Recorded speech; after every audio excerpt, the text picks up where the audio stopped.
कभी भी आप लोगों की बात नहीं टाली। आज जब हम अपनी पसंद से शादी करना चाहते तो आप लोगों को ऐतराज क्यों?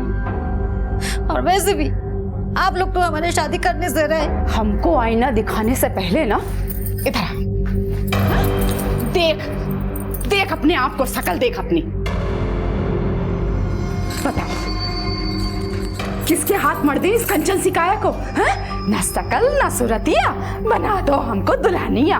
और वो जो लट्टू हुआ फिर रहा है ना तेरे पीछे, अंगूर की बेल की तरह चिपका पड़ा है, अरे वो कोई बहरूपिया है। चाहे कोई कितना भी बदसूरत क्यों ना हो, लेकिन एक माँ के लिए उसके बच्चे कभी बदसूरत नहीं होते, ऐसा कहता है अनमोल। और वो ये भी कहता है कि मैं जो हूँ, जैसे भी हूँ, मैं जैसे भी दिखती हूँ, उसको कोई फर्क नहीं पड़ता। वो हमसे सच्चे दिल से प्यार करते हैं। और आप लोग चुप कर लड़की, आँख की शर्म बेच खाई है। अरे मुँह से निकलने की उम्र में अगर तूने ये भ्रम पाला होता ना, तो हम तेरे इस भ्रम पे विश्वास कर लेते।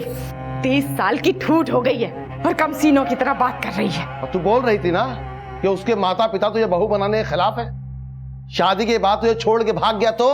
अरे तो क्या, पेट फुलाए अपनी किस्मत को रोती फिरेगी और मुंह दलेगी हमारी छाती पे। ऐसा नहीं है अनमोल, आप लोग जैसा सोच रहे हो। लड़की पागल हो गई है तू। अरे अपनी खोपड़िया का कचो इस्तेमाल कर ले, नौकरी पेशे वाली लड़की है। अरे उसकी नजर तेरी तनख्वाह पे है। वो हमसे ज्यादा कमाते हैं माँ, और उन्होंने यहाँ तक कहा है कि अगर चाहूँ तो शादी के बाद मैं जॉब छोड़ दूँ। अरे बिटिया रानी, जॉब को छोड़ेगी तू? हाँ, अरे तूने छोड़ दी जॉब तो हमारा का भाई? हाँ, और ये घर कैसे चलेगा? सोच ना जरा। तो आप लोगों को हमारी शादी की कोई फिक्र नहीं है।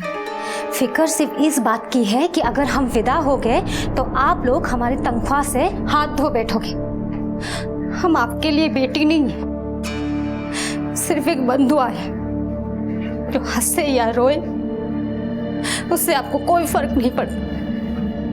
वो सिर्फ आपके लिए कमाते रहे, है ना? अरे क्या हुआ हमारी बहना को? आप लोग कुछ कहे क्या? नहीं बिटवा, हम ऐसे ही खिसियाते रहोगे ना तो एक दिन हमेशा के लिए अलविदा बोल के चली जाएंगी, फिर बैठे रहना यहाँ और उनकी कमाई खाएंगे उनको ससुराल वाले। बहन बेटियां कांच होती हैं, कांच, जरा नजाकत से संभाला जाता है। बड़े बूढ़े जो सिखा के गए एकदम भूल गए ना। वो बड़ बोले, तो जवान खोपड़ी में कोई अंकुर फूट रहा है तो मुंह से फूटो। कुछ ऐसा करना पड़ेगा कि जिससे सांप भी मर जाए और लाठी भी ना टूटे।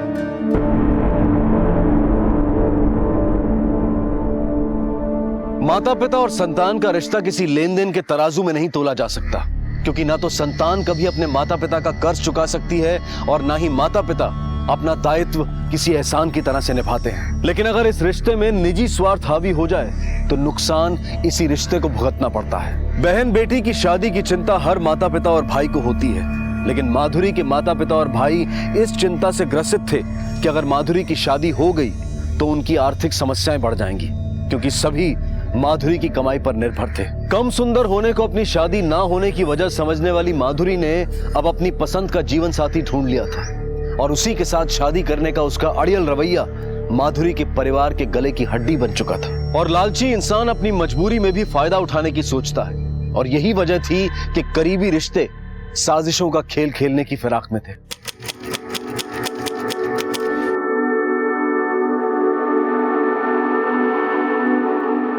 आज से आप कानूनन पति पत्नी हैं। अरे ऐसे कैसे पति पत्नी है? हाँ, पहले सिंदूर तो डालो हमारी बिटिया की मांग में। हाँ?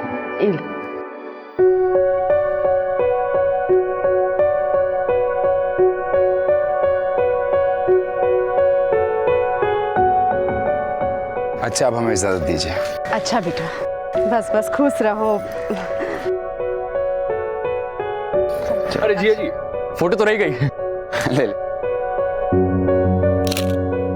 सब सामान ले लिया ना?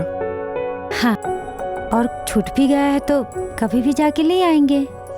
हम अपनों से सिर्फ विदा हुए हैं, उनसे पराये नहीं। अरे अब तो ये पराया धन हमारा हो चुका है। कुछ दिनों के लिए अब तुम्हें इतनी सी दूर भी नहीं जाने देंगे।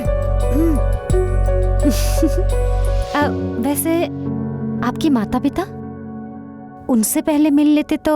अभी नहीं, कुछ राज समय के साथ ही सामने आते हैं तो अच्छा होता है। लेकिन तुम टेंशन मत लो, वो तुम्हें जरूर अपनाएंगे।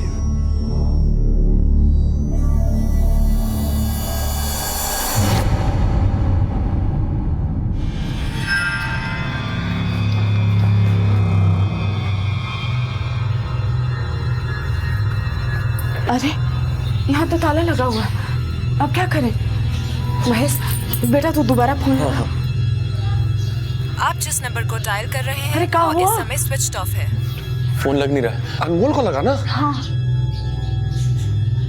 आप जिस नंबर को डायल कर रहे हैं वो इस समय स्विच ऑफ है। नहीं लग रहा। शादी कब हुई तू दोनों? सब 5 दिन हो गया। हमारी माधुरी अनमोल जी से बहुत प्रेम करती है। अरे उसकी वजह से तो हमने जात पात की भी परवाह नहीं की, लेकिन जब से शादी हुई है जाने वो लड़का हमारी बिटिया को लेके कहाँ गायब हो गया। आखिरी बार बात कब हुई थी आपकी? शादी वाले दिन कोर्ट में। हाँ साहब, हमारी बिटिया हमको बोली थी कि अम्मा हम पहुँचते ही आपको फोन करेंगे। अरे फोन ही नहीं आया। तो साहब हम तो यही समझे कि नई नई शादी हुई है तो माँ बाप कहाँ से याद आएंगे। फिर 2 दिन बाद हमने खुद ही फोन लगाया था, पर 3 दिन से ना माधुरी फोन लग रहा है और ना अनमोल का। घर गए तो ताला। अनमोल के माता पिता या कोई परिवार वाला? अनमोल के माता पिता इस शादी से ना खुश नहीं थे, तो कोर्ट में तो आए नहीं। अब हम तो देखे ही नहीं है उनके माता पिता को। इलाहाबाद के कट्टर ब्राह्मण है वो, बस इतना ही जानते हैं उनके परिवार के बारे में।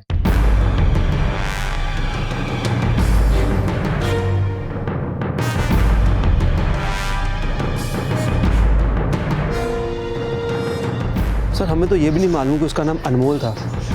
उसकी यहाँ पे किसी के साथ बोलचाल भी नहीं थी। बीवी कहाँ थी उसकी? वो तो अकेले रहता था। इस मकान का मालिक दिल्ली में रहता है। राजेश भाई ने ये मकान किराए पे दिया हुआ है और राजेश भाई एक ब्रोकर है। हाँ साहब, मैंने ही दिलाया था साहब 2 महीने पहले घर अनमोल को किराए पे।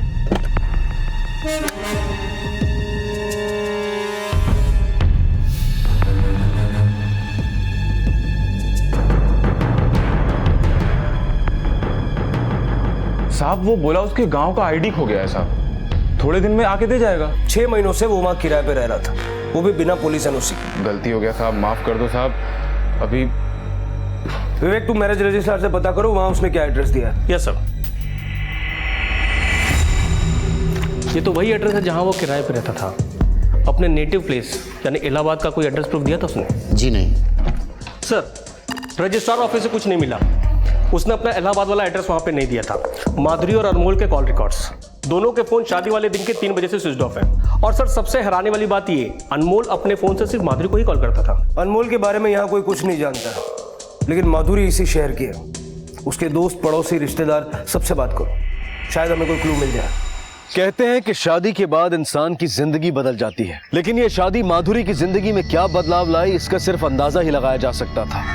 और अंदाजे हकीकत की परछाई भी हो सकते हैं और झूठ की तस्वीर भी। असलियत तो सिर्फ माधुरी ही जानती थी, लेकिन उसको बयां करने के लिए वो थी नहीं, और ना ही अनमोल, जिसके साथ माधुरी अपनी शादीशुदा जिंदगी का ये रहस्यपूर्ण सफर तय कर रही थी। लेकिन माधुरी की शादी से पहले की जिंदगी भी कम रहस्यपूर्ण नहीं थी, जिसका खुलासा करना पुलिस की तहकीकात का पहला पड़ाव था।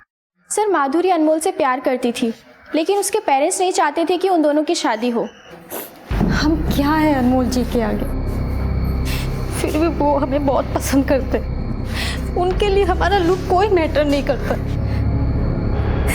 लेकिन हमारे घर वाले मेरी शादी अनमोल के साथ ना होने के बहाने ढूंढते रहते। आई नो तू बहुत हर्ट हुई है उनसे, लेकिन अनमोल और तू दोनों अलग अलग कम्युनिटी से बिलोंग करते हो, और हमारे समाज में ये एक बहुत बड़ा इशू है।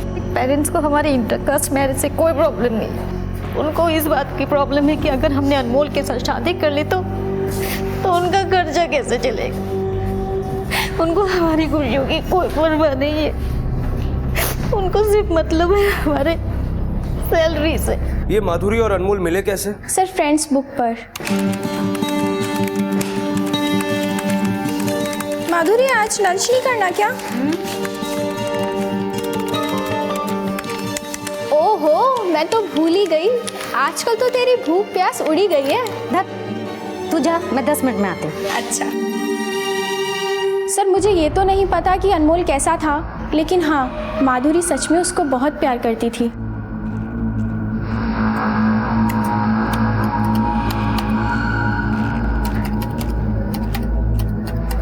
सर, इन दोनों ने अपना अकाउंट 28 दिसंबर 2013 को दिन में 3 बजे के बाद डीएक्टिवेट कर दिया था। ठीक उसी दिन दोनों ने शादी की थी और उसी दिन से दोनों का फोन स्विच ऑफ आ रहा है। माधुरी की फ्रेंड के मुताबिक माधुरी के माता पिता इस शादी से खुश नहीं थे, क्योंकि माधुरी उनका बैंक बैलेंस थी।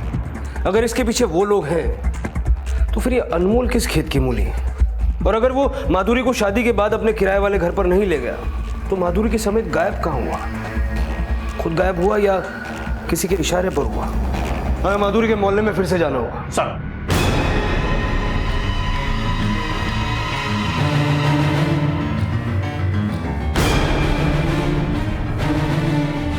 माधुरी का बाप 10 साल पहले ही बेरोजगार हो गया। उसके बेटे ने कभी काम करने की नहीं सोची। बेचारी माधुरी 18 साल की उम्र से ही काम करने लगी इन निखट्टुओं को खाना खिलाने के लिए, और इनको कभी इस बेचारी पर तरस नहीं आया। ये मुफ्त में मेरा राशन खाते रहे और पैसे बेचारी माधुरी चुकाती रही।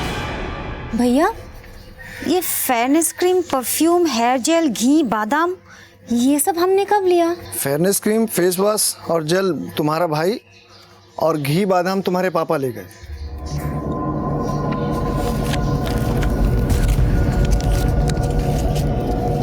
भैया, फिलहाल आप इतना ही रख लीजिए, बाकी का मैं अगले महीने चुका दूंगी। माधुरी देखने में सुंदर नहीं थी साहब, पर दिल की बहुत अच्छी थी। उसकी शादी से 6-7 साल पहले ही हो जानी चाहिए थी, पर करने वालों की नीयत कहाँ थी उसका घर बसाने की। मंजुला बहन, माधुरी की उम्र हो गई है शादी की, उसकी शादी नहीं करोगी? अरे बहन जी, हमारा बस चले तो आज के आज लड़की के हाथ पीले कर दे। अरे लेकिन कोई पसंद तो करे उसको। अब सच तो ये है कि हम कोई धन्नो सेठ तो है नहीं कि मोटा सा दहेज दे के अपना एक खोटा सिक्का चला है। एक अच्छा लड़का है, ठीक ठाक कमा भी लेता है, उनकी कोई मांग भी नहीं है। तुम कहो तो बात चला। नहीं, हमारा मतलब कहने का ये है कि दरअसल ना माधुरी शादी करना ही नहीं चाहती है। अरे जब उससे ब्याह की बात करो नट जाती है। बता। फिर एक दिन हम माधुरी से मिले। माधुरी, अरे कैसी है आप? अच्छी हूँ। एक बात बता, तू अपनी माँ के लिए रिश्ते क्यों ठुकरा देती है? देख बेटा, सपनों से घर नहीं बनता, समय रहते शादी कर ले, वरना कोई लड़का हाथ नहीं मिलेगा। अरे ऐसी कोई बात नहीं है, आप ऐसी क्यों बोल रही हो? तेरी माँ तो हमेशा यही कहती है जब भी मैं उसके पास रिश्ता लेकर जाती हूँ। फिर पता नहीं माधुरी के घर में क्या बवाल मचा कि उसका भाई महेश मुझे धमकी देने आ गया। दीदी के मन में हमारे खिलाफ जहर भरना बंद कर दो, वरना तुम्हारे घर में नेवला छोड़ देंगे। सामान उठा के ना भागना पड़ जाएगा, याद रखना। बेटी की कमाई के लालच में अगर उसके अपने ही उसका घर न बसने दे साहब, ऐसे लीचड़ लोग हैं वो। साहब, महेश बड़ा किस्मत वाला है साहब, जो उसको माधुरी जैसी बहन मिली। उसका बहुत ख्याल रखती है वो। उसके बर्थडे पे उसको बाइक गिफ्ट किया था। माधुरी की शादी से पहले उसके घर वालों की हरकतों में ऐसा कुछ नोटिस किया तुम लोगों ने जो अजीब लगा हो? हाँ साहब, माधुरी दीदी की शादी से पहले महेश के ठाट बदल गए थे। मतलब वो कैसे? उन दिनों महेश खूब पैसे उड़ा रहा था साहब। अब बहन की शादी के टाइम कोई फिजूल खर्चा करता है क्या? उल्टा उसने तो हमारा 6 महीने पुराना उधार भी चुका दिया था, 10,000 रुपये। हम मानते हैं साहब, हम बदनसीब अपनी बेटी की कमाई खा रहे थे, पर उसे पालने पोसने में हमने अपना खून पसीना एक कर दिया है।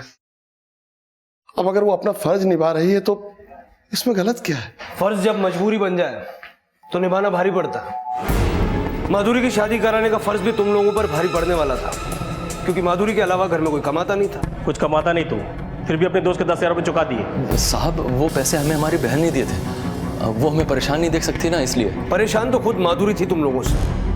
अनमोल से शादी करा के तुमने उससे पीछा छोड़ाने की सोची, लेकिन उसकी खुशी तुम्हें कहाँ रास आती? इसीलिए तुम सब ने मिलकर उसे मरवा दिया, है ना? ये क्या कह रहे हैं साहब आप?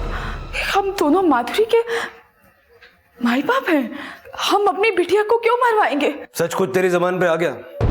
हमने पूछा कि बेटी दामाद को अगवा किया और तुमने उसके मरने की बात कह दी। नहीं नहीं नहीं साहब, आप गलत समझ रहे हैं। घबराहट में इसके मुंह से निकल गया है। मुंह से वही निकलता है जो दिल में होता है।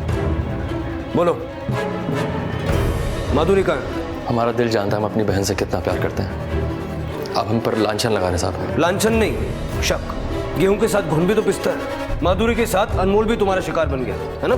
माधुरी के गायब होने में अनमोल का ही हाथ है। आप उसे पकड़ नहीं पा रहे और हमें परेशान कर रहे हैं। ज्यादा नाटक मत कर, समझा? नहीं तो हलक में उंगली डाल के सच निकलवा दूंगा।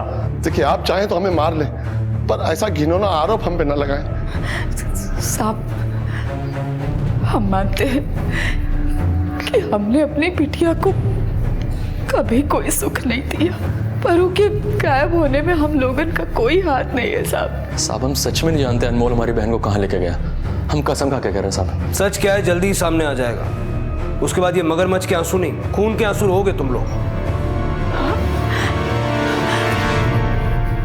ये तो साफ है कि माधुरी के घर वाले नहीं चाहते थे कि माधुरी किसी से भी शादी करे, लेकिन उसको मारने से उनका पर्पस सॉल्व नहीं होता, क्योंकि उससे फायदा वो सिर्फ उसके जीते जी उठा सकते थे। सर, उन्होंने जरूर माधुरी और अनमोल को किडनैप करके रखा होगा और डाइवोर्स देने के लिए फोर्स कर रहे होंगे। इनकी चमड़ी उधेड़ेंगे तब सच उगलेंगे। फिलहाल इन मोटी चमड़ी वालों पर नजर रखो, हो सकता है ये माधुरी और अनमोल से मिले। सर, माधुरी का गायब होना उसके लालची परिवार के किस लालच की पूर्ति कर रहा था? माधुरी और अनमोल की शादी के खिलाफ होने के बावजूद भी उसके परिवार ने ऐसा क्या फायदा देखा कि उन्होंने इस शादी को रजामंदी दे दी? माधुरी के गायब होने में उसके पति अनमोल की क्या भूमिका थी? पुलिस की जांच घूम फिर कर इन्हीं सवालों में उलझी हुई थी, लेकिन माधुरी के गायब होने का रहस्य ऐसे कई और सवाल खड़े करने वाला था जिसकी कल्पना भी पुलिस ने नहीं की थी। सर, ये रहा माधुरी के बीमा का कागज और ये उसके प्रत्याशी यानी हमारा प्रमाण पत्र। बताइए, हमको बीमा का पैसा कब तक मिलेगा? अरे भैया, आपके प्रमाण पत्र से पहले माधुरी का मृत्यु प्रमाण पत्र चाहिए। बोले तो थे आपको। सिर्फ आपके ये कहने से कि माधुरी मर गई ये प्रमाणित नहीं होता भाई।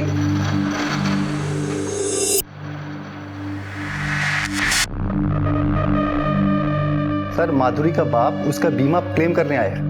कह रहा है कि माधुरी मर गई है। पहले ही कहे थे कि मत शादी कराओ दोनों की, हैं? तब तो सुने नहीं हमारी, अपने साथ साथ हमारे पैर पे भी कुल्हाड़ी मार ली। अब एक दूसरे की खाल खींचने से कुछ ना होगा। माधुरी के मृत्यु प्रमाण पत्र का क्या किया जाए ये सोचो। बिना उसके बीमा का पैसा नहीं मिलेगा। अपने लाडले की जवान खोपड़िया का इस्तेमाल करो। तो हार तो सठिया आ गई है? अभी तक उसी की सुनते आए ना, क्या नतीजा हुआ बताइए? हमारा तो जी कर रहा है कि उसकी खोपड़ी खोल दे। बोल रहा था कि माधुरी अनमोल की शादी करा दो, हम सब संभाल लेंगे। का संभाल लिया खाक? जे अक्कल आई है। ये देख, एक तो लेके अब बताओ हमें कितने में तोलोगे? ये चेन तो तेरी दीदी की है ना? तुम आम खाओ ना, गुठलियां कोई गिनती हो। और वैसे भी जब दीदी नहीं है तो उनकी सारी चीज तुम्हारी होगी ना।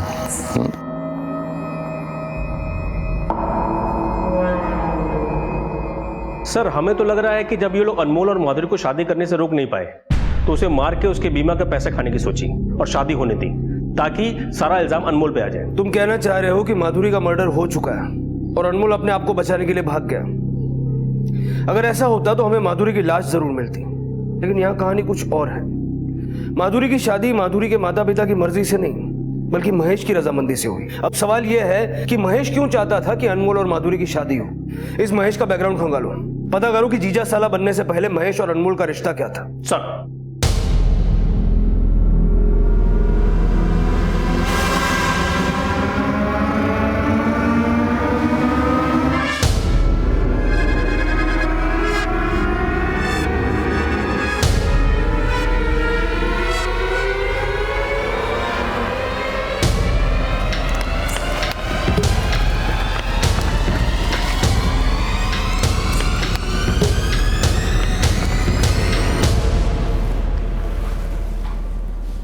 हाँ साहब, मैंने इसे महेश के साथ देखा था। दोनों में 36 का आंकड़ा था। यार आज बियर नहीं, आज रम पी जाएगी समझ में? बियर।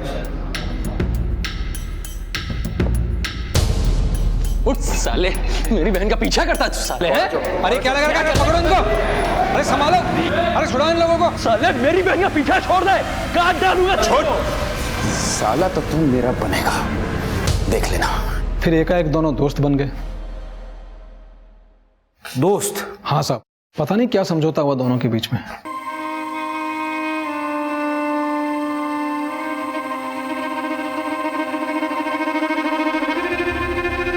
साले तुझे मरने का शौक है जो फिर से आ गया? हम यहाँ झगड़ा करने नहीं आए, सुलह करने आए।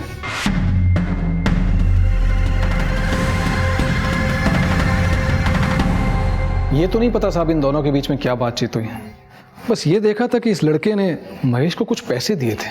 पहले मारपीट, फिर यारी दोस्ती, उसके बाद रिश्तेदारी। क्या चक्कर चल रहा था तेरा अनमोल के साथ? चक्कर?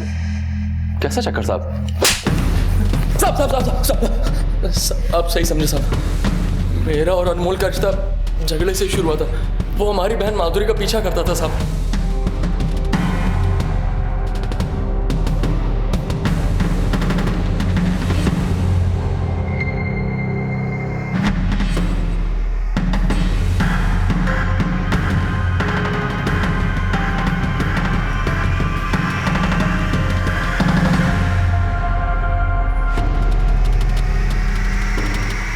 देख रहे हो भैया, दीदी का दीवाना।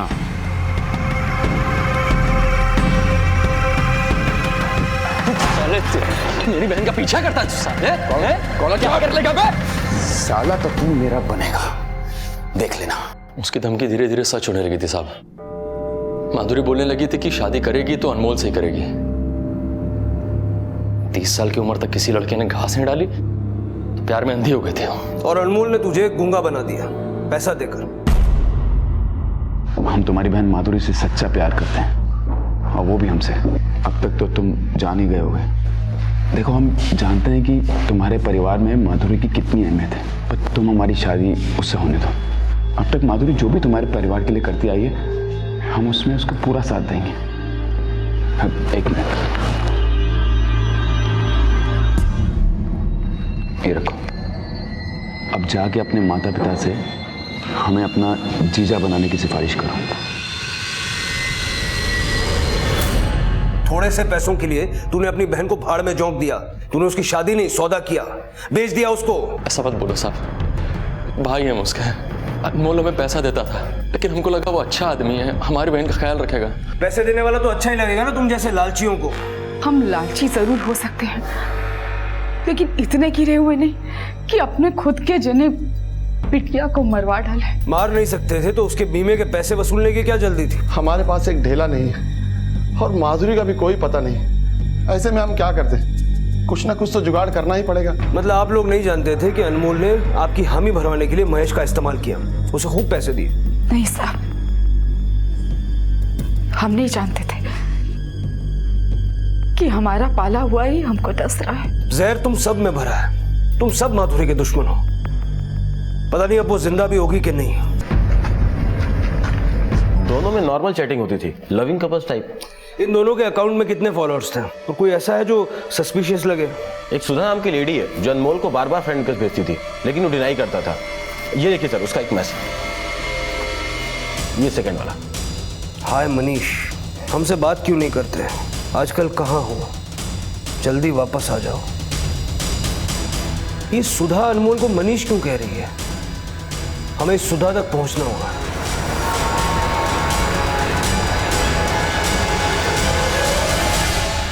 जी, हमारा नाम ही सुधा है। इसे जानती हो? नहीं। इसे तो जानती होगी। हाँ, ये मनीष जी हैं, हमारे पति। ये तुम्हारा पति है? हाँ, पिछले 6 महीने से हम इनकी तलाश कर रहे हैं।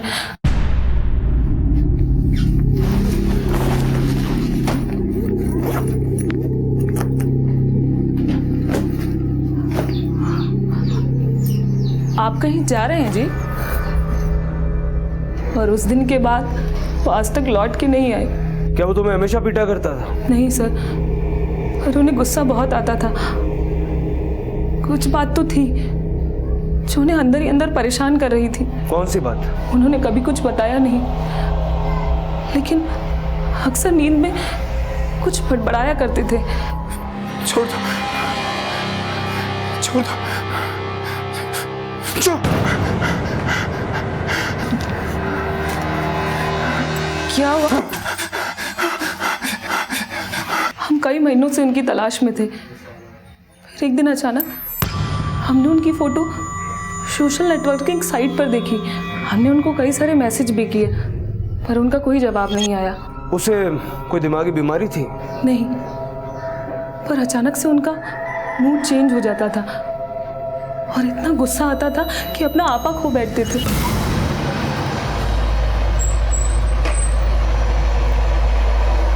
मैं आता हूँ थोड़ी देर।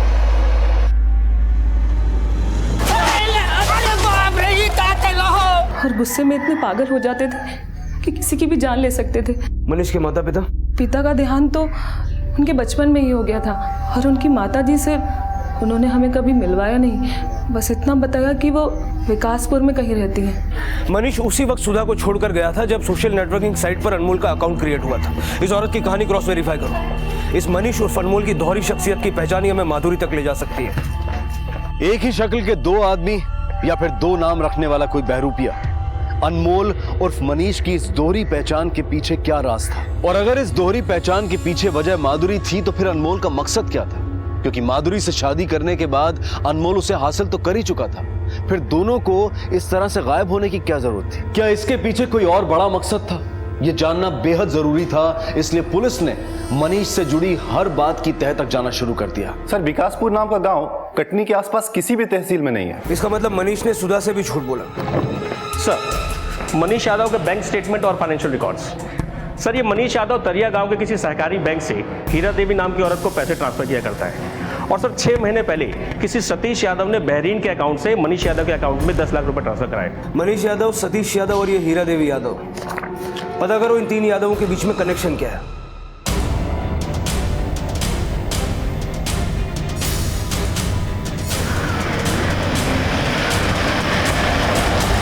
सतीश और मनीष हमारे बेटे हैं। सतीश हमारा बड़ा बेटा और मनीष छोटा बेटा। ये दोनों आपको हर महीने पैसे भेजते हैं? हाँ, हम माँ हैं उनकी। आपके ये दोनों बेटे आजकल है कहाँ? सतीश तो सालों पहले विदेश चला गया है और मनीष तो कटनी में कहीं नौकरी कर रहा है। इसे जानती हैं आप? नहीं साहब। इस मनीष का अनमोल बनके माधुरी की जिंदगी में आने का कोई ना कोई मकसद जरूर होगा। मनीष के परिवार की पूरी हिस्ट्री निकलवाओ और माधुरी के पेरेंट्स को बुलवाओ, शायद वो इनके बारे में कुछ ना कुछ जानते हो। हाँ, हम जानते हैं हीरा देवी को। वो हमारे ही गांव की थी। कुछ 15-18 साल पहले गांव वालों ने उसे गांव के बाहर निकाल दिया था। क्यों? हीरा देवी के पति ने जबरन कुछ गरीब गांव वालों की जमीनें हड़प ली थी। गुस्साए गांव वालों ने उसे इतना मारा कि वो मर गया। फिर गांव वालों ने हीरा देवी और उसके बच्चों को भी गांव से बाहर निकाल दिया। उस वक्त मेरे पिता पंच प्रमुख हुआ करते थे। पिछले साल उनका भी देहांत हो गया। फिर हमने वहां की जमीन जायदाद बेच के ये घर ले लिया था। और उसी के बाद अनमोल माधुरी की जिंदगी में आया? हाँ, कुछ महीने बाद ही। सर, मनीष का भाई सतीश इंडिया में ही है। मैंने पासपोर्ट ऑफिस में पता किया। सतीश उसी वक्त इंडिया आ गया था जिस दौरान मनीष उर्फ अनमोल का माधुरी से चक्कर चल रहा था। मतलब वो भी अपने भाई के साथ मिला हुआ है। हीरा देवी के घर पर चौकसी बढ़ा दो, हो सकता है ये दोनों बेटे अपनी माँ से मिलते हों।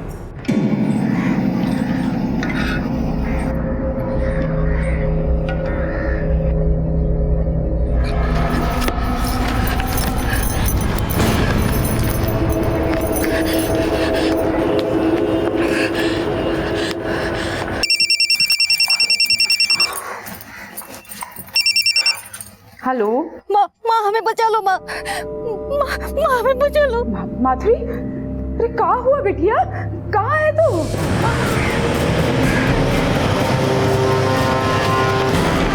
सर, माधुरी ने इसी लोकेशन से फोन किया था। हमें माधुरी को जल्द से जल्द ढूंढना होगा विवेक।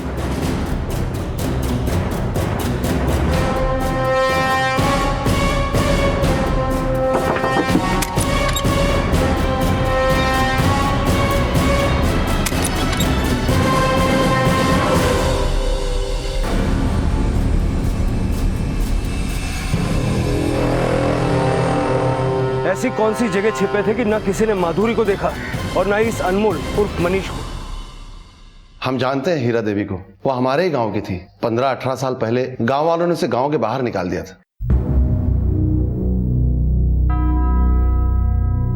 हेलो शांताराम, जल्दी से बताओ, गांव से निकाले जाने के बाद हीरा देवी और उसके बच्चे अमरपुर के पास किसी जंगल में रहते? साहब, वो लोग खड़िया जंगल में रहते थे।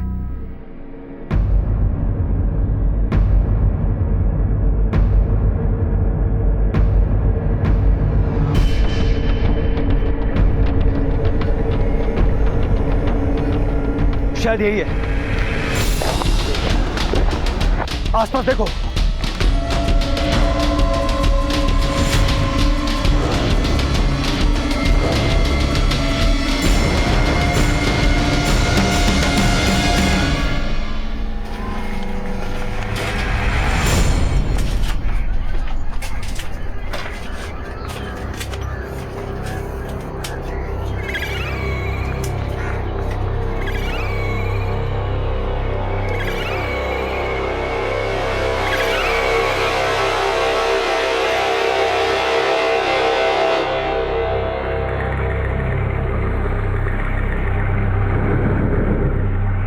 माधुरी को किडनैप करके यहीं रखा गया था। वो नंबर पता करो जिससे माधुरी ने फोन किया था, तुरंत सर्वेलेंस पर डालो। सर वो फोन मनीष के नाम पर रजिस्टर्ड है, जहां वो सुधा के साथ रहता था, पर कल से वो फोन बंद है सर। मुझे नहीं लगता वो फोन ऑन करेगा। सर अभी राजू खबरी का फोन आया था, उसने मनीष को एक अंडे की स्टॉल पे देखा है, यहीं पास में है।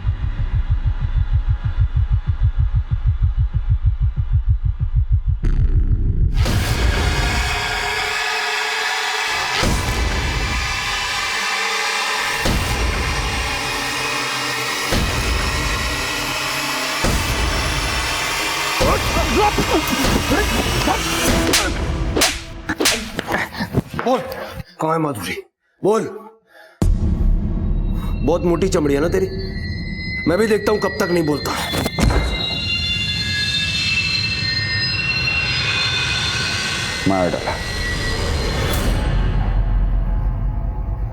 मार डाला हमने माधुरी को। क्यों मारा, बोल। किसका खानदान, हमारी माँ, हमारे पिता, हमारे भाई का दोषी है। उसके दादा ने हमारे पिता की जान ली थी। उसके दादा ने नहीं, गांव वालों ने तुम्हारे पिता की जान ली थी, क्योंकि वो गरीबों की जमीन पर कब्जा करना चाहते थे। अरे कब्जा तो माधुरी के दादा को हमारी जमीन पे करना था, इसीलिए उसने हमारे पिता को फंसाया और उनको मौत का फरमान सुना दिया। इस दगाबाज को तब तक मारो जब तक ये मर न जाए। हमारे पिता तड़प तड़प कर मर गए और उस सरफिरे सरपंच ने हमारी माँ और हमें गांव से धक्के मारकर बाहर निकाल दिया। हम अपने पिता का क्रियाकर्म तक नहीं कर पाए, हम चैन से जी नहीं पा रहे थे। हमें लगा कि हमें कुछ ऐसा करना है जिससे हमारे पिता की आत्मा को शांति मिल सके। जब उस सरफिरे सरपंच ने हमारी कब्जा की हुई जमीन की बिक्री की, तब हमें उसकी नस्ल का पता चला। हमें देखा कि उसका पूरा परिवार माधुरी की कमाई पे जी रहा है। बस तभी हमने माधुरी को उससे छीनने की ठान ली। पहले हमने माधुरी को प्यार के जाल में फंसाया, फिर शादी करने के लिए उसके भाई को पैसों का झांसा दिया और शादी करके उसे हम वहीं ले गए जहां हम अपने गांव से बेघर होके गए थे। अनमोल, ये कहाँ आ गए हम? अनमोल, अनमोल क्या कर रहे हो? अनमोल छोड़ो मुझे। हम नहीं मानते किसी कानून वानून को। तब कहाँ था आपका कानून? जब हमारे पिता को पीट पीट कर मार दिया गया था, तब कहाँ थे आप? जब उस सरफिरे सरपंच ने हमारे पिता को मौत का फरमान सुनाया। अगर तूने माधुरी को मार दिया था तो जंगल में हमें उसकी लाश क्यों नहीं मिली? तेरे भाई ने उसे किडनैप करके रखा है ना? बोल कहाँ है माधुरी? माधुरी को हमने मार दिया, उसकी लाश कौन जानवर खा गया हमें नहीं पता। और हमारे भाई साहब तो कल ही बाहर निकल चुके हैं। आपको पकड़ना है तो जाके पकड़ लीजिए वहां। माधुरी जिंदा है और उसका भाई भी इंडिया में है, ये हमसे झूठ बोल रहा है।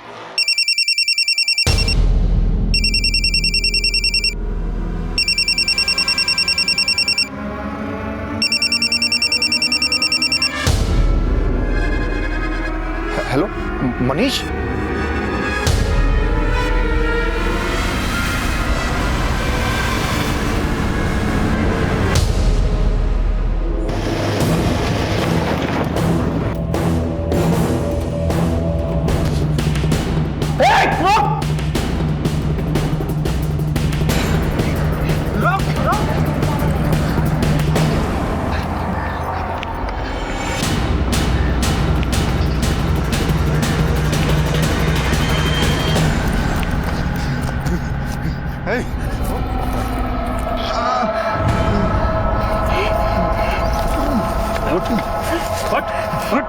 माधुरी तुम ठीक हो?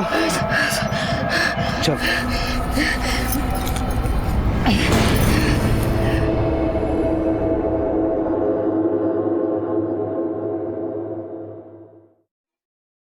माधुरी, माधुरी बिटिया कैसी? बिटिया अपने माँ को माफ कर देना, बहुत गलती हुई हमसे। नहीं माँ, हम ही गलत थे। आपने सही कहा था, हम जैसी बदसूरत लड़की से बिना मतलब का कोई शादी नहीं कर सकता।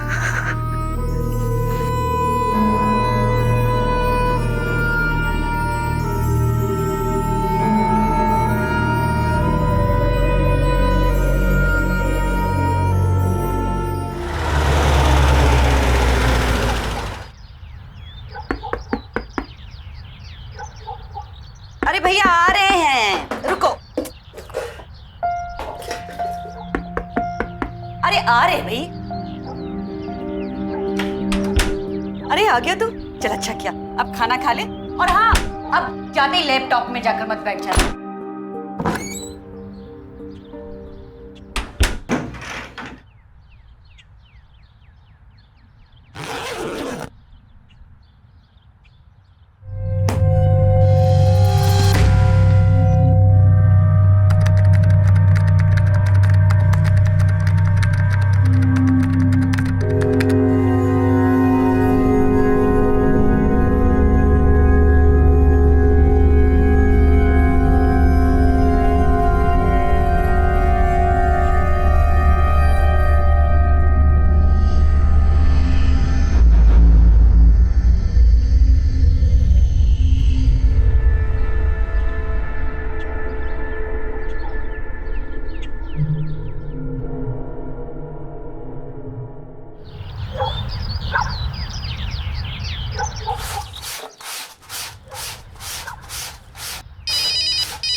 हेलो, नमस्कार मैम, मैं निकी बोल रही हूँ ट्रिंक फोन की तरफ से। अरे भैया काहे परेशान कर रहे हैं?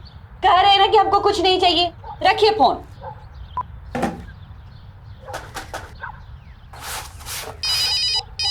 फिर फोन किए, फिर फोन किए, कह रहे हैं ना मत करिए फोन। हेलो, मैं विवेक के कॉलेज से बोल रहा हूँ, आप कौन? जी नमस्कार, हम विवेक की मम्मी बोल रहे हैं। मैडम जी आप जल्दी से कॉलेज आ जाइए, अभी तुरंत। काहे? क्या हुआ? वो हम आपको फोन पे नहीं बता सकते, आप प्लीज जल्दी आ जाइए। विवेक तो ठीक है ना? हेलो सुनिए, हे भोलेनाथ, हम लोग व्यक्ति को, हे भोलेनाथ।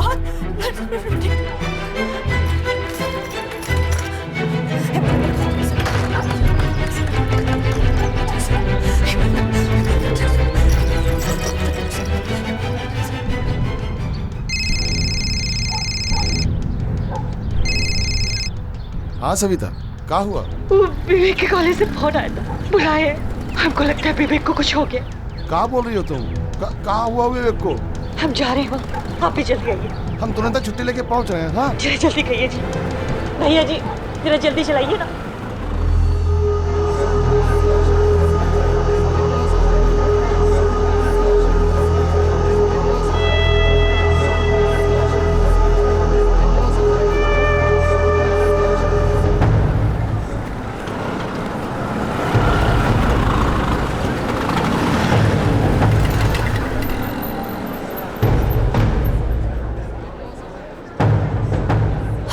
को कहीं देखे?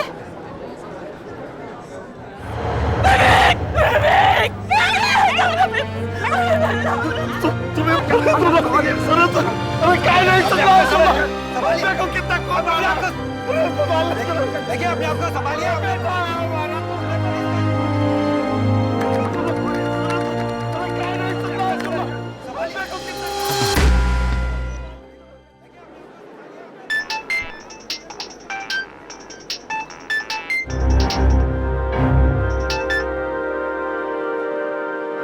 हेलो सर प्लीज सर ऐसा मत कीजिए सर मैं आपके हाथ जोड़ता हूँ सर मैं कुछ करता हूँ ना। हेलो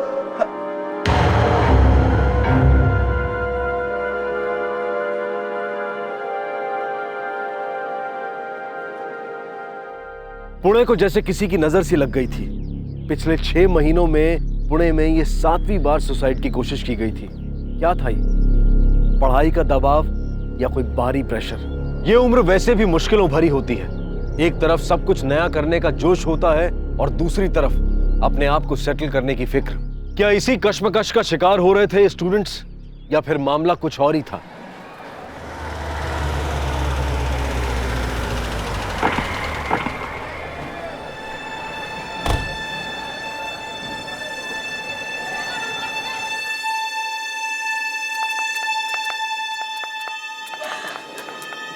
हमारे कॉलेज स्टूडेंट विवेक मिश्रा ने टेरेस से छलांग मार दी है। अभी कंडीशन कैसी है? अभी ट्रीटमेंट चल रही है। पेरेंट्स? जी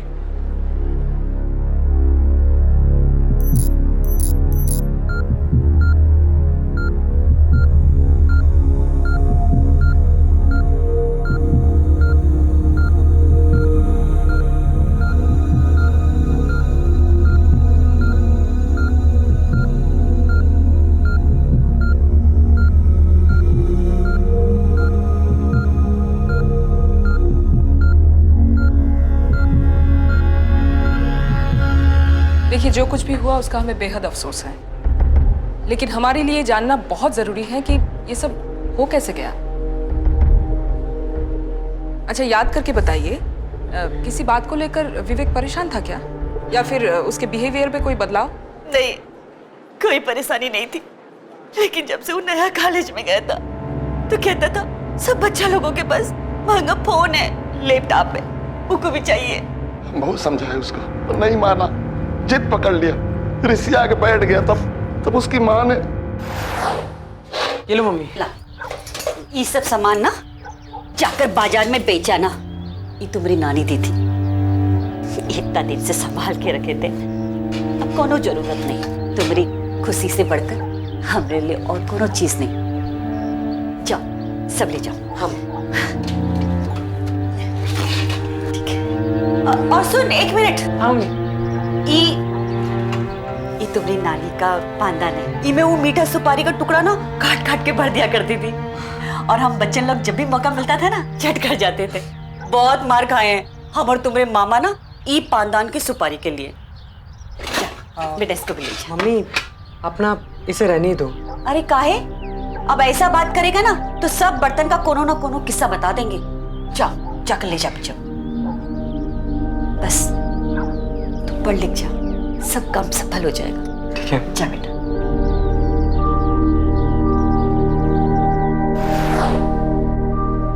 बर्तन बेचकर उसने नया फोन लिया था, बहुत खुश था हमारा बबुआ जब उसने नया फोन लिया था।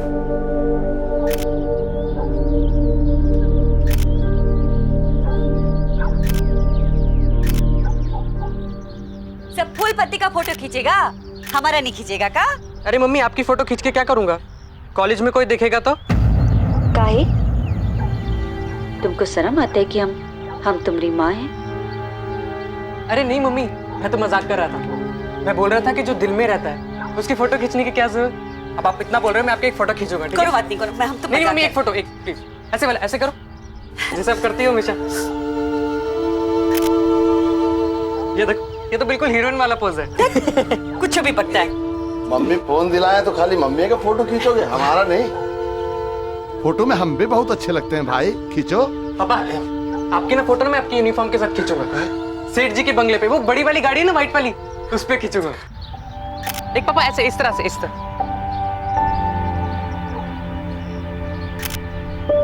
ये देखो, ये वाली। अच्छा सुन बेटा, हाँ जी, तू घर जाएगा कि हमारे साथ ही चलेगा? पापा, मैं थोड़ी देर रुकता हूँ ना यहाँ पे। हाँ ठीक है, ठीक है, ठीक है।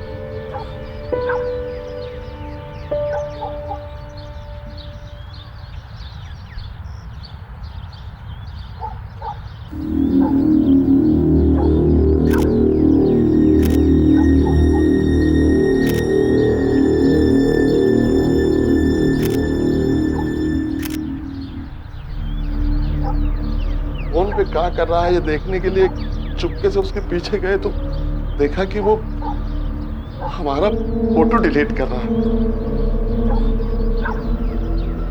दुख तो हुआ, उसको अपने ही माँ बाप से परेशानी हो रही थी, जाने क्या हो गया था उसको, बहुत कीमत लगाने लगा था हर चीज का, बहुत भाव में फर्क करने लगा था। पापा, मम्मी ने तो लड्डू दे दिए, आप क्या लाए हमारे बर्थडे के लिए? तुमको क्या लगता है कि तुम्हारा बर्थडे सिर्फ तुम्हारी मम्मी को याद रहता है? ये देखो। थैंक यू पापा।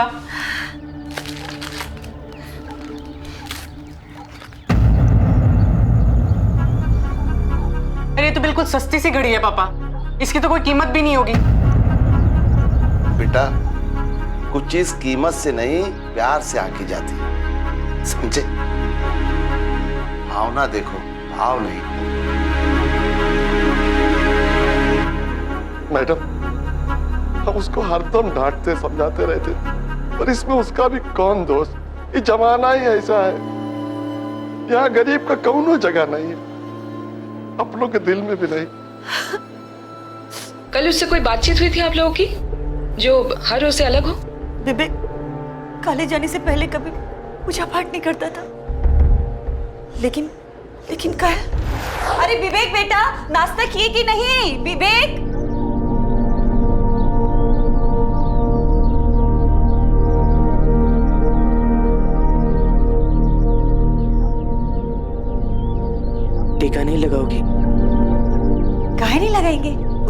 रोज टीका नहीं लगाता ना, तो इसलिए नहीं लगाया।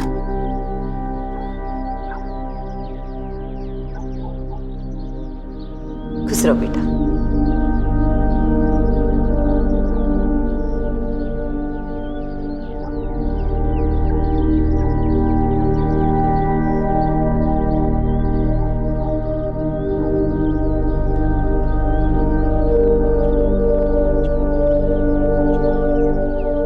मालूम होता कि ये सब करेगा तो कभी नहीं जाने देते को। मत्ती मारी गई थी हमने, जो वो को जाने दिए, नहीं जाने देना चाहिए था, नहीं जाने देना चाहिए था। कभी कभी बाहर की चकाचौंध भरी दुनिया से हम इतने प्रभावित हो जाते हैं कि हमें अपने घर में अंधेरा दिखाई देने लगता है। दूसरों के करीब आने की कोशिश में हम अपनों से दूरियां बढ़ा लेते हैं। ऐसा ही कुछ बदलाव विवेक में भी आया था। उसमें आया यह बदलाव क्या एक संकेत था उसके अंदर बढ़ते कॉन्फ्लिक्ट का? क्या रईसों के बच्चों के साथ अपने आप को रईस दिखाने की कोशिश में विवेक वाकई अपनी जमीन भूल गया था? या कॉलेज के माहौल के पेयर प्रेशर के सामने वो घुटने टेकने लगा था? या फिर उसकी संगत गलत लोगों के साथ हो गई थी और वो गलत राह पर निकल पड़ा था?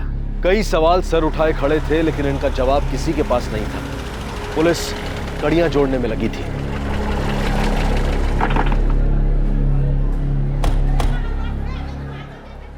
विवेक बड़ा शार्प और स्टूडियस लड़का है। हमारे कॉलेज के चंद उन स्टूडेंट्स में से है जो स्कॉलरशिप लेके पढ़ाई कर रहे हैं, और उनके फादर कोई आईटी कंपनी में सीएफओ के यहाँ ड्राइवर है, और उनके बॉस विवेक की पढ़ाई में फाइनेंशियली हेल्प भी करते हैं। विवेक टेरेस कैसे पहुंचा?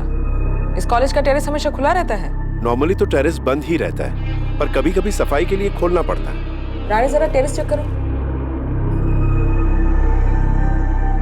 अच्छा एक बात बताइए, पिछले कुछ दिनों में ऐसी कोई घटना घटी थी जिसकी वजह से विवेक को बुरा लगा हो या ऐसा कुछ? Nothing as such.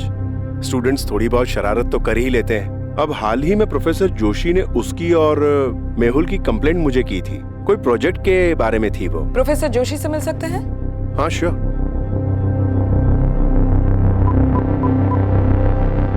Professor Joshi को कैबिन में भेजो।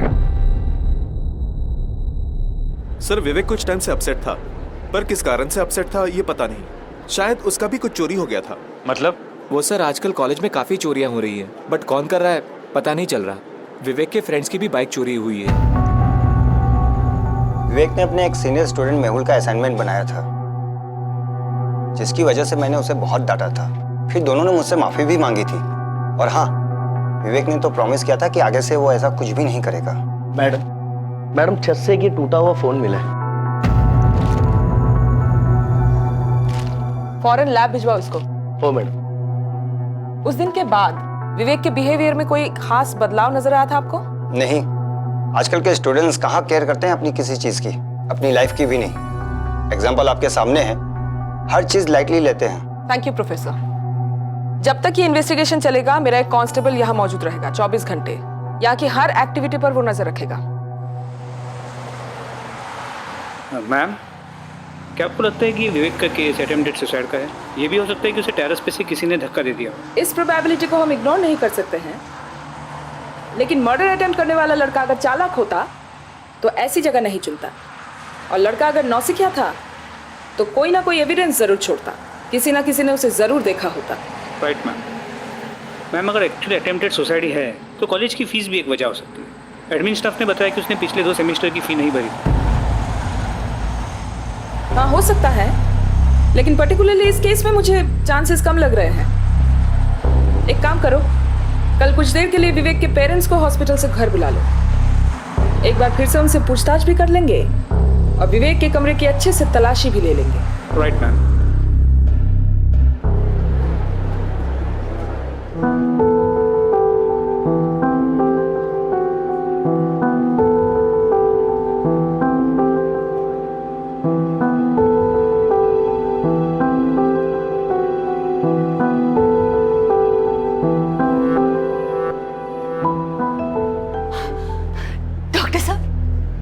बच्चे कैसे? देखिए, अभी हम कुछ कह नहीं सकते। सर में बहुत चोट आई है और हम लोग पूरी कोशिश कर रहे हैं। हम वो कोई नजर देख सकते? जी नहीं, अभी नहीं।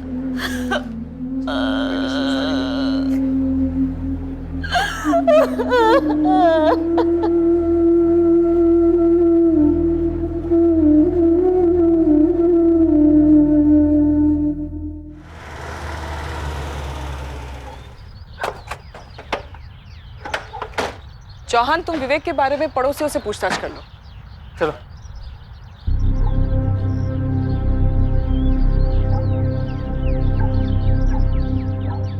I am really very sorry, आप लोग को हॉस्पिटल से आना पड़ा, लेकिन विवेक का कमरा चेक करना बहुत जरूरी था हमारे लिए। शायद कोई क्लू मिल जाए। कमरा किस तरफ है? बगल वाला। चेक करो। हम लोग कॉलेज भी गए थे, प्रिंसिपल ने बताया कि विवेक ने पिछले 2 सेमेस्टर की फीस नहीं भरी। क्या ये वजह हो सकती है कि विवेक ने सुसाइड करने की कोशिश की? ऐसा हो ही नहीं सकता है मैडम। हमने दूसरे नहीं बल्कि तीसरे सेमेस्टर का पैसा भी विवेक के हाथ में दे दिया था। हाँ पापा। ये लो पैसा।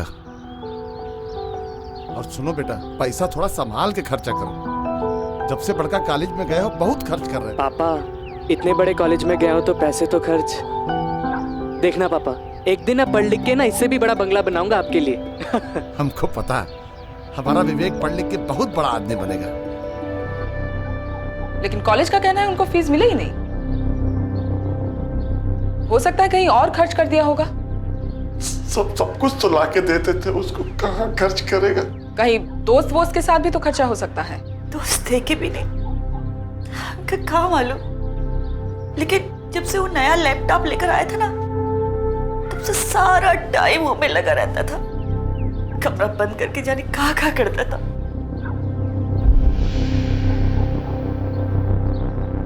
पुराने दोस्तों से बातचीत नहीं करता था, और अगर कोनो से बात करता भी था तो अपना कमरा से फोन से ही बात करता था। बस एक ही बार सुने थे हमको किसी से बतियाते हुए। क्या बात कर रहा है यार? तू पागल हो गया है क्या? इतनी मेहनत की और मिला क्या? नहीं, ज्यादा दाम लगा। किससे बात कर रहा था? हमको नहीं मालूम। क्या क्या मिला?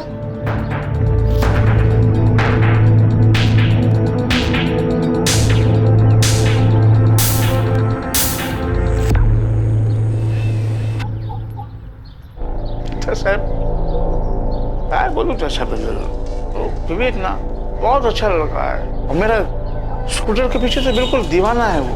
यही लड़कपन में उसने मेरा स्कूटर भी एक दिन घुमा दिया। अरे वो अरे काजल, अरे रोजा क्या करे तू?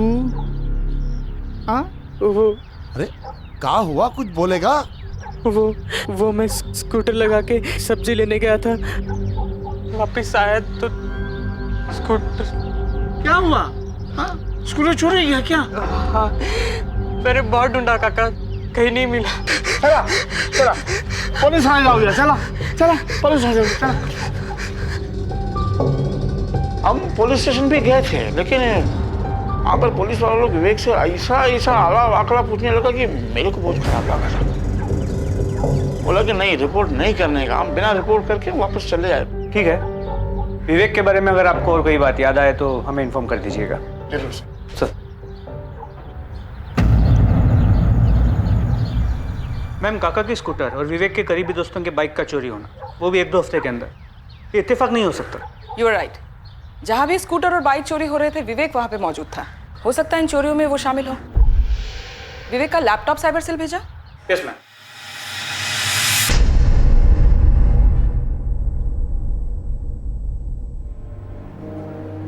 विवेक को होश आ गया है, लेकिन देखिए खतरा अभी टला नहीं है। डॉक्टर साहब, एक बार उसको मिल सकते हैं? जी, लेकिन आप उसे ज्यादा परेशान मत कीजिएगा।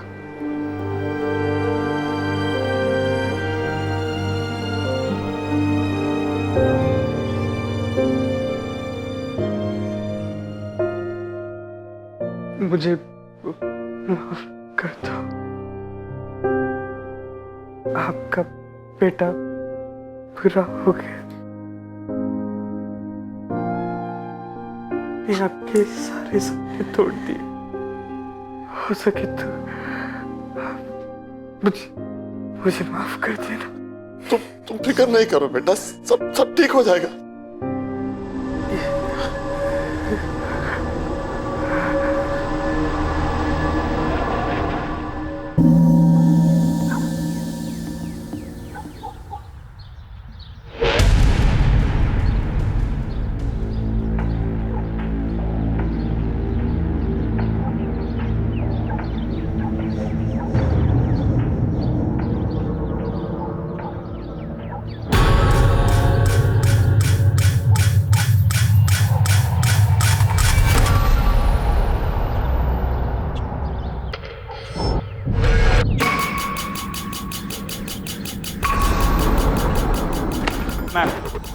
एसएसपी कॉलेज में फिर से 2 बाइक्स की चोरी हुई है। व्हाट?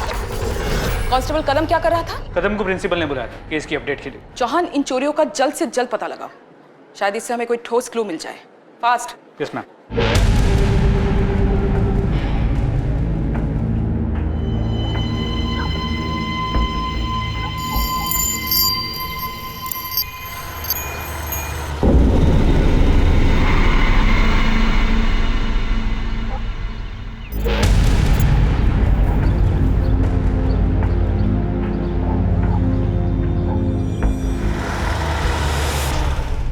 मैम, उस रात विवेक जिस नंबर से बात कर रहा था उस नंबर को हमने ट्रेस कर लिया है।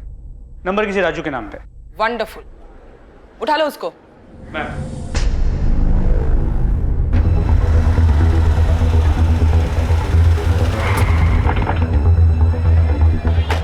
राजू कौन है?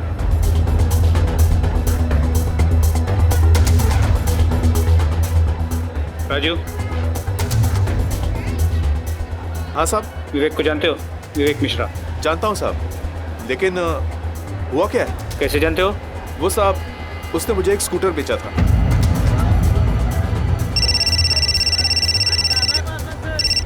हाँ पूरब, ठीक है हम आते हैं। हाँ पूरब, बोलो।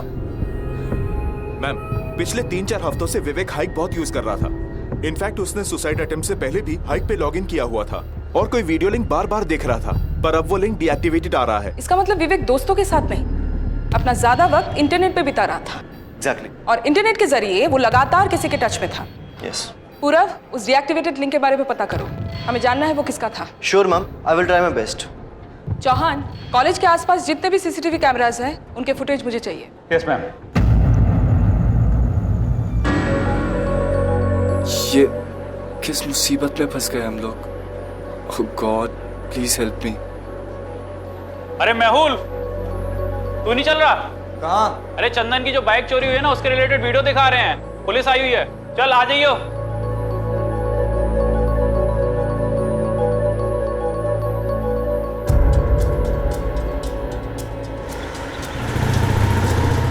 Pause pause pause.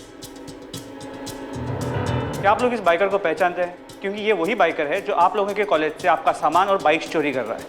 हो सकता है आप ही के कॉलेज का कोई स्टूडेंट हो, आपका कोई फ्रेंड हो। ध्यान से देखने की कोशिश कीजिए, थोड़ा जूम करो। कोई पहचानता है इसे?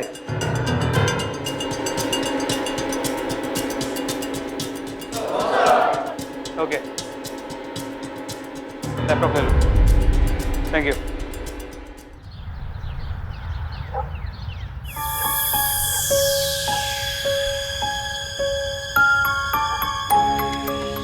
नितिन, तो 3000 रुपये दे दे, बहुत अर्जेंट काम है, मैं पक्का लौटा दूंगा जल्दी। जो पैसे पहले लिए हैं वो तो पहले वापस कर, फिर बाद में दूसरे लेना।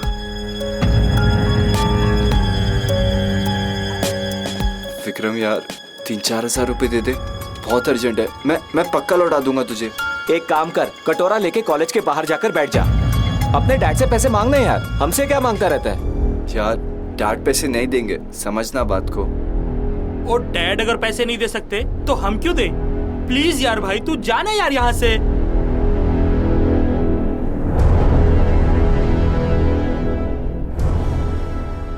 मेहुल, मेहुल दरवाजा खोलो। क्या हुआ? मेहुल दरवाजा खोलो। पीछे ना हटो। मेहुल, क्या हुआ? देखिए हमारा एक स्टूडेंट मेहुल अंदर है, मुझे लग रहा है कि अंदर कुछ गड़बड़ है। दरवाजा तोड़ते हैं इसको। चल। मेहुल, मेहुल।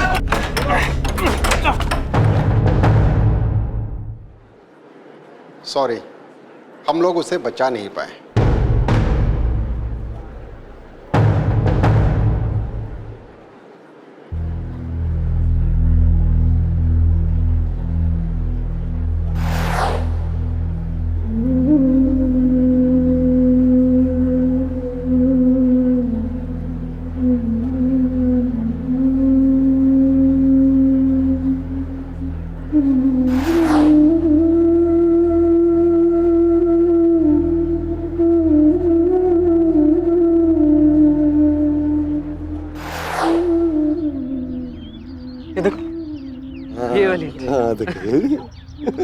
देखना पापा, एक दिन पढ़ लिख के ना इससे भी बड़ा बंगला बनाऊंगा आपके लिए। विवेक उठना बेटा, देखो ना हमारा लौट रहे।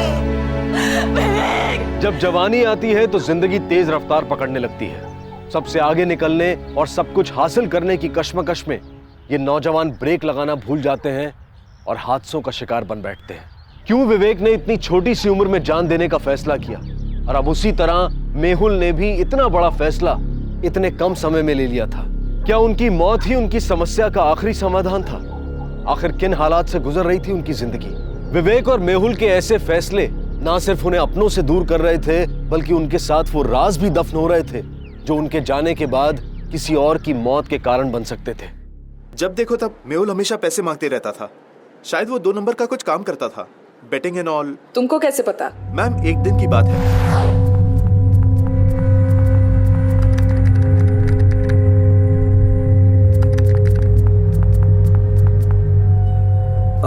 नितिन, हाँ सुनना यार, तेरा नेट चालू है? हाँ चालू है। मैं 10 मिनट के लिए यूज करूं क्या प्लीज?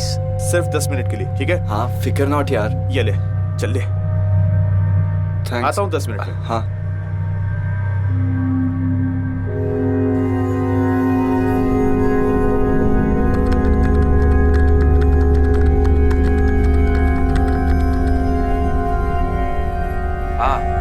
हाँ, मैं असाइनमेंट बना रहा था। वो मेहुल ने लिया ना मेरा laptop.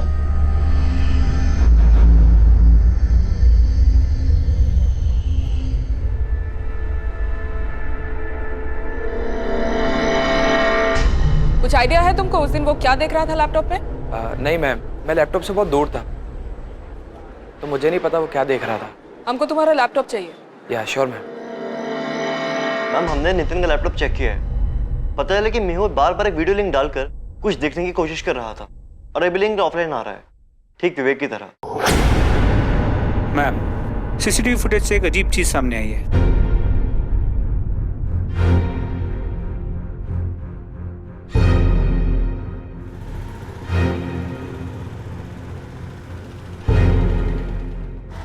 Pause pause pause.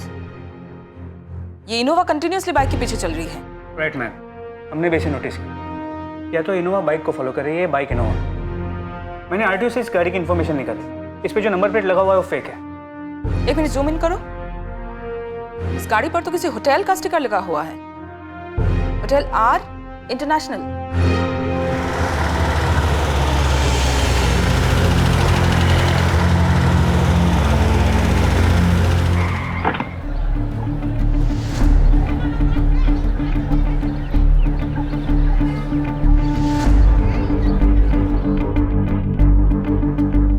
Thank you.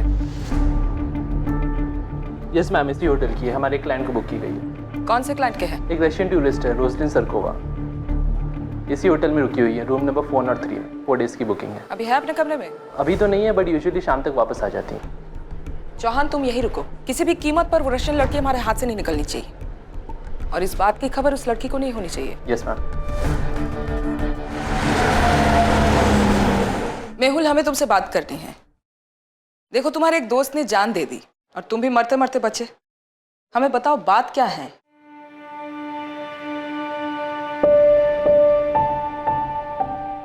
मुझे फेसबुक पे एक फॉरेनर लड़की का फ्रेंड रिक्वेस्ट आया, तो मैंने एक्सेप्ट कर ली, और कुछ टाइम में हम काफ़ी क्लोज हो गए।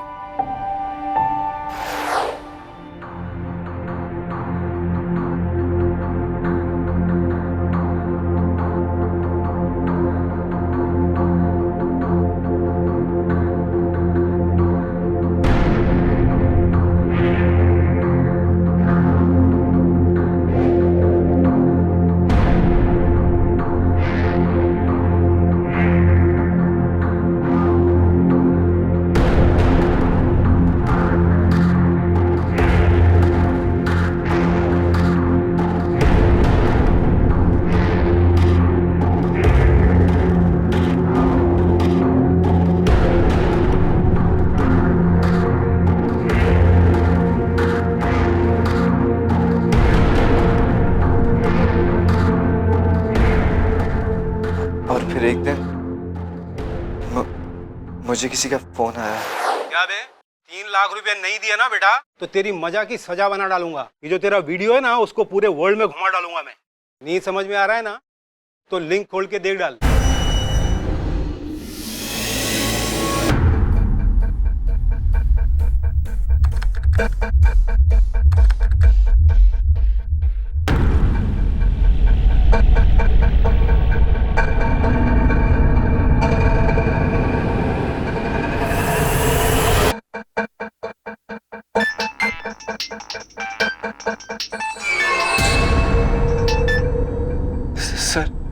सर मैं इतने सारे पैसे कहां से लेके आऊंगा और वो भी इतना जल्दी? कपड़े खोलने में तो बहुत जल्दी थी भाई। चल एक काम करते हैं, कल 2 हफ्ते का टाइम देता हूँ मैं तेरे को, लेकिन अपनी भी एक शर्त है भाई। वो क्या? तेरे जैसा एक बकरा लेके देना पड़ेगा, बोले तो समझ गया ना?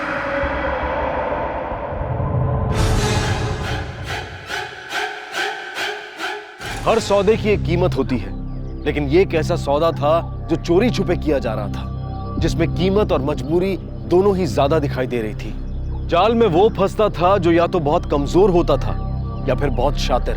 आखिर किस चीज की कीमत वसूली जा रही थी और कौन था यह इंसान जो स्टूडेंट्स को अपना निशाना बना रहा था और कर रहा था एक ऐसा सौदा जिसके लिए स्टूडेंट्स मुंह मांगी कीमत चुका रहे थे।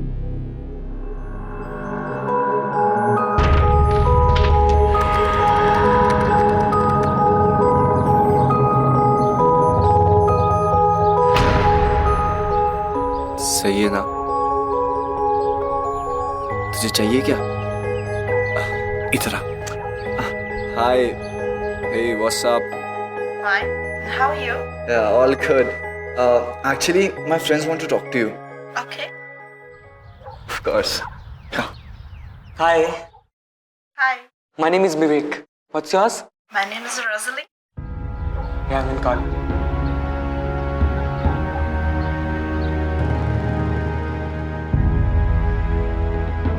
मतलब जो लोग पैसों के लिए तुम्हें ब्लैकमेल कर रहे थे वो लोग विवेक को भी ब्लैकमेल करने लगे।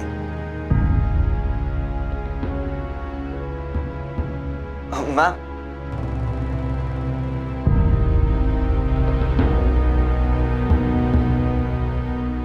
कुछ कहना है? मैम, वो जो 22 की चोरियां हुई थी कॉलेज में, वो भी मैंने और विवेक ने ही की थी, उनको पैसे देने के लिए।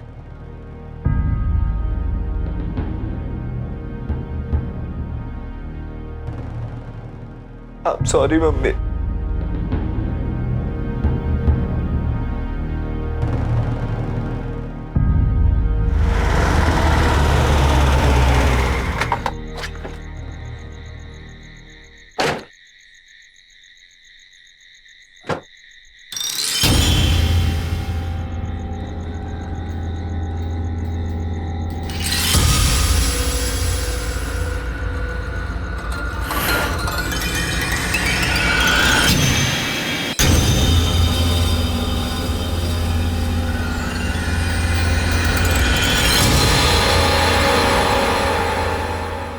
Roslin, Yes. Who are you?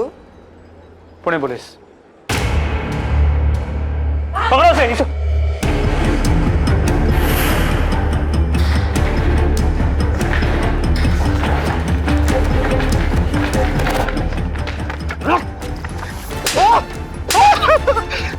हमें क्यों मार रहे हो? हम सवाल नहीं जवाब सुनते, समझा? क्या कुछ नहीं किया। I'll call you back. Good morning ma'am. Morning पूरब। मैम, रोजलिन के लैपटॉप से कुछ हाइप रिकॉर्डिंग्स मिली हैं।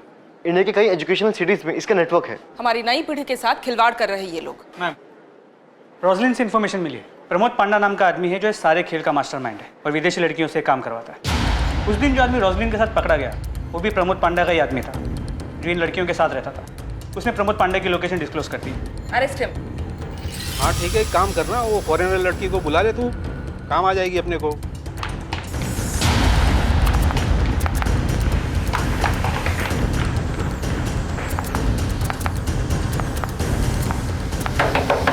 चल मैं फोन करता हूँ तेरे को। आ रहा हूँ भाई, आ रहा हूँ। पुलिस क्या हुआ? क्या हुआ? क्या हुआ? कहाँ ले जा रहे हो मेरे को? जिंदगी संभाल।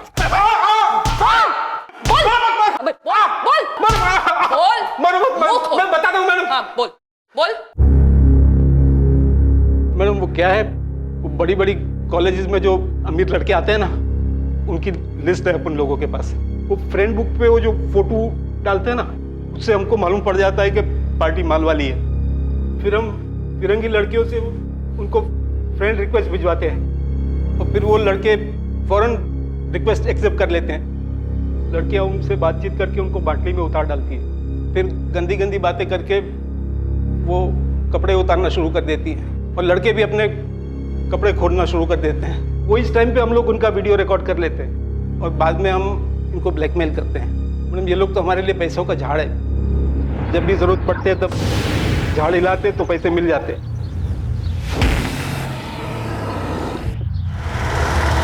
वो क्या है कि ज़्यादातर लड़के पैसे ढीला कर देते हैं मगर कुछ लड़के नहीं भी दे पाते। सर प्लीज मुझे माफ कर दो सर।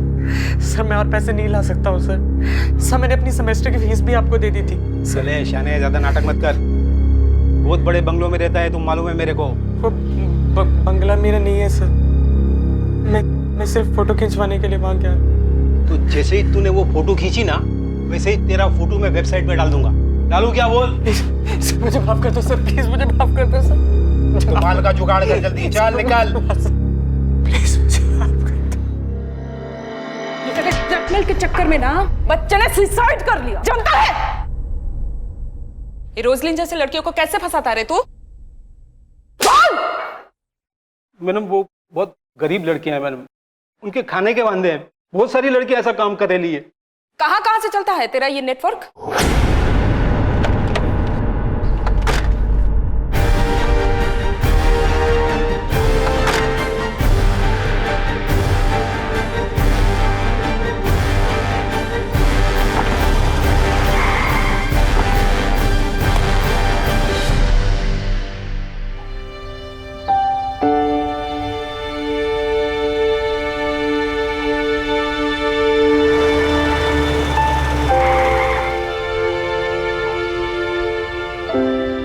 आप लोग कहीं जा रहे हैं?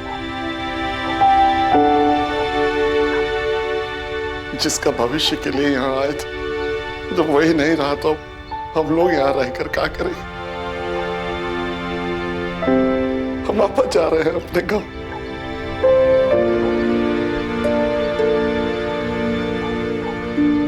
अपना घर बेच के हमको ये पैसा मिला है।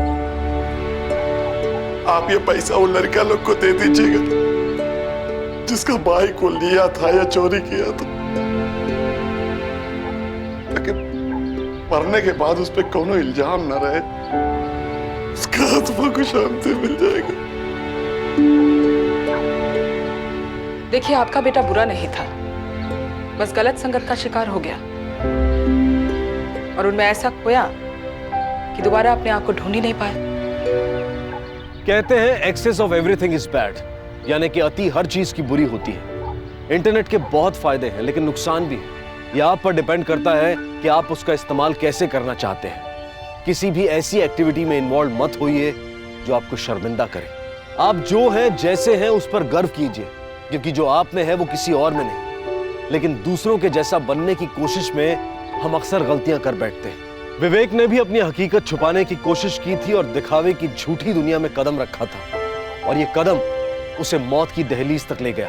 प्रमोद पांडा जैसे लोगों के लिए इन बच्चों की जान की कोई कीमत नहीं।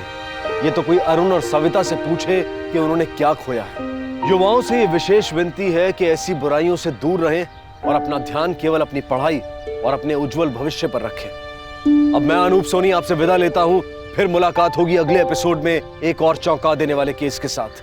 तब तक अपना और अपने परिवार का ख्याल रखें और देखते रहें क्राइम पेट्रोल डायल 100। सबक एक को सीख हम सबको। जय हिंद। क्राइम पेट्रोल के और भी दिलचस्प कहानी देखने के लिए हमारे चैनल को सब्सक्राइब करें और बेल आइकॉन दबाना न भूलें।